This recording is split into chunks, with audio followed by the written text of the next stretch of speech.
আহলুল হাদিস আহলে হাদিস ভাইয়েরাও সুন্দর নামকরণ করেছে, তারা তাদের মতো খেদমা করে যাচ্ছে। I do appreciate that, but আহলুল হাদিস থেকে আহলুস সুন্নাহ নামটা বেশি শামিল, বেশি চমৎকার। কারণ সুন্নাহর ভেতরে হাদিস আছে, আবার সব হাদিসের ভেতরে সুন্নাহ নাই। এজন্য আহলুস সুন্নাহ ওয়াল জামাআহ এগুলো হাদিস থেকে নিয়ে, রাসূলের ট্র্যাডিশন থেকে নিয়ে চুজ করা। আহলে হাদিস ভাইয়েরা ওনাদের সবচেয়ে ভালো দিক হচ্ছে যাচাই বাছাই করে বলেন, পড়েন, কথা বলেন, কিন্তু একটু কট্টর, অ্যাপ্রোচিংটা একটু স্ট্রং। ঠিক আছে, এটা আবার ঠিক না। Simplicity is the beauty of Islam. ইসলামের একটা সৌন্দর্য হচ্ছে আত-তাইসির, সবকিছু সহজ হবে।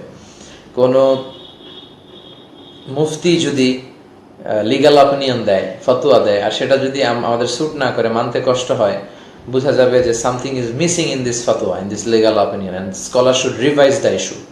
কিছু হয়তো মিসিং হয়ে যাচ্ছে, আবার রিভাইজ করা উচিত। এজন্য সহজ হতে হবে।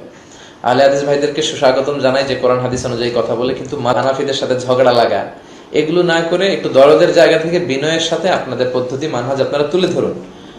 আপনারা সবাই আমরা ভাই ভাই, আমরা আমাদের পারস্পরিক সম্পর্ক কেন নষ্ট করব? আমরা যারা মাযহাব মানি তারাও আপনাদের ভাই, আপনারা যারা আহলে হাদিস বলে পরিচয় দিচ্ছেন তারা আপনারাও আমাদের ভাই। আমরা সবাই ভাই ভাই, আল মুসলিম ইখওয়া, আমরা সবাই আল মুসলিম আখুল মুসলিম।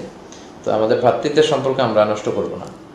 তো কারো ভিন্ন মানহাজ থাকতে পারে, সেটা আপনারা বিনয়ের সাথে আপনারা অন্যদের সাথে পেশ করবেন আপনাদের মেথোডোলজি, কিন্তু কঠোর হওয়া যাবে না। আহলে হাদিসের ভাইরা কিছু কিছু বিষয় দেখা যায় যে খুব বেশি কঠোরতা অবলম্বন করে, এটাও ঠিক না।